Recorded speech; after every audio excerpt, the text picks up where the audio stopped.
ओम नमो वेंकटेशाय। नमस्कार दोस्तों, आप सभी का स्वागत है मेरे YouTube चैनल देवस्थान दर्शन में। यदि आपने अभी तक मेरे चैनल को सब्सक्राइब नहीं किया है तो पहले मेरे चैनल को सब्सक्राइब कर लें। वीडियो पसंद आए तो लाइक करें, अधिक से अधिक शेयर करें और नए वीडियो की जानकारी के लिए बेल आइकन दबाना ना भूलें। चलिए चलते हैं, आज बात करते हैं योगिनी एकादशी की। योगिनी एकादशी के पूजा का शुभ मुहूर्त, व्रत की तिथि और पारण का समय क्या है, इसकी जानकारी मैंने अपने पहले वीडियो में दी हुई है। यदि आपने अभी तक वो वीडियो नहीं देखा है तो पहले जाके उस वीडियो को अवश्य देख लें। इसका लिंक मैं आपको कमेंट बॉक्स में दे दूँगी। यदि हम कोई भी व्रत रखते हैं, पूजा विधि करते हैं, तो उसके साथ व्रत कथा कहना और सुनना बहुत आवश्यक होता है। जब हम व्रत कथा सुनते हैं तभी हमारे उस व्रत का पूरा फल प्राप्त होता है। इसलिए आज हम सुन रहे हैं योगिनी एकादशी की व्रत कथा को। इस साल योगिनी एकादशी का व्रत 14 जून दिन बुधवार को है।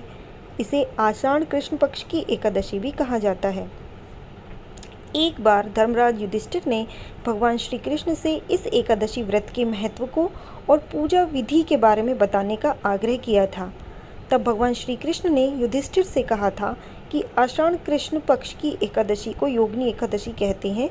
योगिनी एकादशी के व्रत रखने वालों के समस्त पाप मिट जाते हैं। कई हजार ब्राह्मणों को भोजन कराने के पुण्य के बराबर इस एकादशी का पुण्य का फल होता है। इसलिए आज मैं आपको इस कथा के बारे में बताता हूँ। भगवान श्री कृष्ण ने योगिनी एकादशी व्रत कथा के कुछ इस प्रकार सुनाई। एक बार स्वर्ग के अलकापुरी में कुबेर नाम के एक राजा थे। वो बहुत बड़े शिव भक्त थे। नियम पूर्वक रोज महादेव की पूजा किया करते थे। हेम नामक माली शिव पूजा के लिए उनको फूल दिया करता था।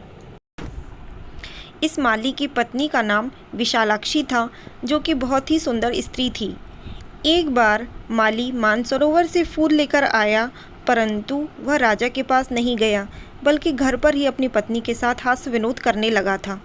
दूसरी ओर राजा माली के पुष्प लेकर आने का इंतज़ार कर रहे थे।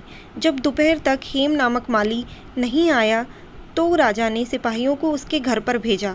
तब सिपाही लौटकर राजा के पास आए और उन्होंने राजा को बताया कि वह तो बहुत ही नीच प्रवृत्ति का है और अपनी पत्नी के साथ रमण कर रहा है। तब राजा कुबेर ने हेम को दरबार में बुलाया। वह काँप रहा था। राजा ने क्रोध में कहा कि तुम पापी और अधर्मी हो, शिव पूजा के लिए फूल लेकर नहीं आए, तुमने भगवान भोलेनाथ का अनादर किया है, तुम श्राप के योग्य हो। राजा ने हेम को श्राप दिया कि वह पृथ्वी पर जाकर कोढ़ी हो जाएगा और अपने पत्नी का वियोग सहन करेगा। श्राप के कारण हेम तुरंत ही स्वर्गलोक से धरती पर गिर गया और पूरे शरीर में सफ़ेद कोढ़ हो गया। उसकी पत्नी भी उसे छोड़कर चली गई। धरती पर उसने बहुत ही दुख झेले। जंगल में वह बिना भोजन और पानी के भटकता रहता था। रात में सो नहीं पाता था। शिव कृपा से उसे पिछले जन्म की बातें याद थीं। एक दिन मार्कंडेय ऋषि के आश्रम में वह ऐसे ही पहुंच गया। तब उसने मार्कंडेय ऋषि के पैर पकड़ लिए। उसने अपनी पूरी कहानी उनको बताई। तब मार्कंडेय ऋषि ने कहा कि वह एक व्रत के बारे में जानते हैं जिसको करने से उसका उद्धार हो सकता है। उन्होंने कहा कि यदि तुम आषाढ़ कृष्ण की एकादशी का व्रत विधि पूर्वक करोगे तो तुम पापों से मुक्त हो जाओगे। तब उस हेम नामक माली ने मार्कंडेय ऋषि को प्रणाम किया और फिर वहाँ से चला गया। जब आषाढ़ कृष्ण एकादशी आई तो उसने ऋषि द्वारा बताई गई पूरी विधि से नियम पूर्वक व्रत को किया और भगवान विष्णु की कृपा से उसका कोढ़ ठीक हो गया और वह वापस अपने पूरे स्वरूप में आ गया और पुनः स्वर्गलोक को चला गया। स्वर्ग में जाकर उसे अपनी पत्नी वापस मिल गई और वह अपनी पत्नी के साथ सुखपूर्वक रहने लगा। इसलिए इस प्रकार जो कोई भी आषाढ़ एकादशी का व्रत नियम पूर्वक करता है उसे भगवान श्री हरि की असीम अनुकंपा मिलती है और वह सारे पापों से मुक्त हो जाता है। यदि आप सभी को मेरे द्वारा बताई गई व्रत कथा पसंद आई हो तो इस वीडियो को लाइक करें, अधिक से अधिक शेयर करें, चैनल को सब्सक्राइब करें और कमेंट सेक्शन में ओम नमो वेंकटेशाय अवश्य लिखें।